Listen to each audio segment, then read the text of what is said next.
Hey guys, it's Di, and I wanted to do a quick video about the new camera that I've been using for my most recent videos. I've been getting a lot of questions about what camera it was and what the different specifications of it are, so I wanted to just actually show you the camera and do a video on it. It's the Nikon D3100, and it's a DSLR digital camera that takes still pictures, but then it also has the function of taking videos as well. And I'm obviously not taking this video on the Nikon camera. I'm using my old Canon camera, which is just a little point and shoot camera. It's the SD1200, I believe. And so this video quality is not going to be as good as the Nikon.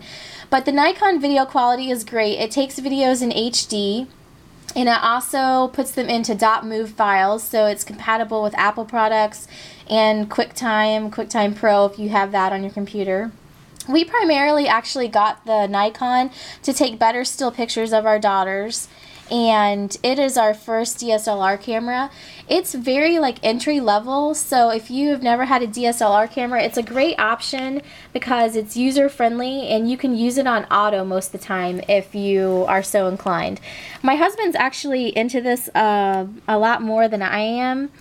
And so I primarily use the camera with the main lens that came with it. It's the 18 to 55 millimeter lens, and then I use it a lot of times in auto mode. He's actually gotten a lot more into the functions and setting the aperture, setting the ISO, and that sort of thing. So regardless of whether you're super beginner like I am and just want to use it in auto mode, or if you're a beginner that wants to get more into the advanced features, it's a great camera for either of those instances because it's so versatile. So you have the ability to just take better pictures with the auto function, or you can get into trying to be more artistic with all these different functions that it has on it.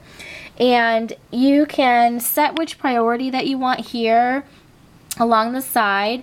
I know that the one that we use the most if we're taking still pictures is the aperture, to kind of change that around and make that better.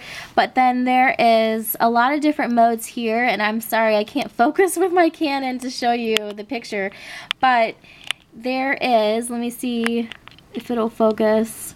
There's kid mode, portrait mode, still life mode, outdoor, indoor, sports. So there's a lot of different modes here along the side where you can get specific to what you are taking it for.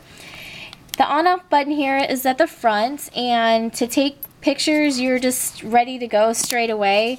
If you're just wanting to take a regular picture, you can just leave it in auto mode and it's just ready to go. So just pops up on its own and takes a picture, and there you can see it. And then if you're wanting to switch to the camera mode, it's super easy. You can just slide this over right here and it switches it to camera mode. You can see my battery is about ready to die. And then you just hit this little red button here and that starts it, and then you hit it to stop it as well. The one thing about the D3100 is that it is not compatible with a wireless remote. So we do have a wired remote for it that I can focus if I'm sitting away from the camera. I can focus it in on my subject, but it is not compatible with a wireless remote, so you can't actually be 20 feet from it or anything like that. You have to be within a cord's length away to focus it. And it does not work for video. It just it either focuses it or takes a picture. It will not start the video with a remote at all. So it's a great basic entry-level camera, and we also have the Nikon Bag and then the extra lens to put on it as well. This lens is the 55 to 200 millimeter, and this works really great, especially if you have kids. If you want to be standing across the room or you're across a play place and you don't want to be right next to them, but you want to get closer up shots, it takes really beautiful pictures. And my husband actually is a lot more into changing these things and knowing what environments are good for what. But I find that even though I just know the bare minimum about it, that it's still a really functional camera for me, and definitely takes better pictures than my little point and shoot, of course. So you can see all of our extra stuff is down in here. My husband is very organized, and he has this all organized how he wants it, so I'm not going to take everything out, but It's got the little cord to plug into the computer, all kinds of cleaning stuff. There's little adapters that you can get to adapt it into your iPod, or I'm sorry, not iPod, iPad. And that way you can put your pictures directly onto the iPad, since the iPad doesn't have a USB cord, because this is a USB. So it adapts it for that. And this is all kinds of cleaning stuff, which I am not in charge of. He does all that, and I don't even know what this stuff is down here, to be 100% honest with you. If you know anything about cameras, you probably know what that is. I have no clue.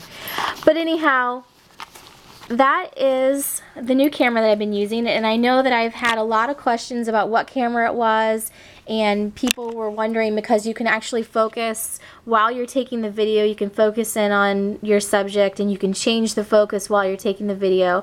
It takes great videos in HD, and all around I think it's a really great basic camera for entry level, and I've really enjoyed using it. I've had a lot of fun. I'm sure you guys can notice I've started taking more videos since we got it, because I've had fun just using it and learning different features, and I'm hoping this summer to actually take it out and start getting better pictures of my daughters when we're outside, and just take more artistic pictures. Maybe I'll learn how to use aperture and ISO and all that. So this is the camera that I've been using for my most recent videos. It's the Nikon D3100, and thanks for watching. Have a great day.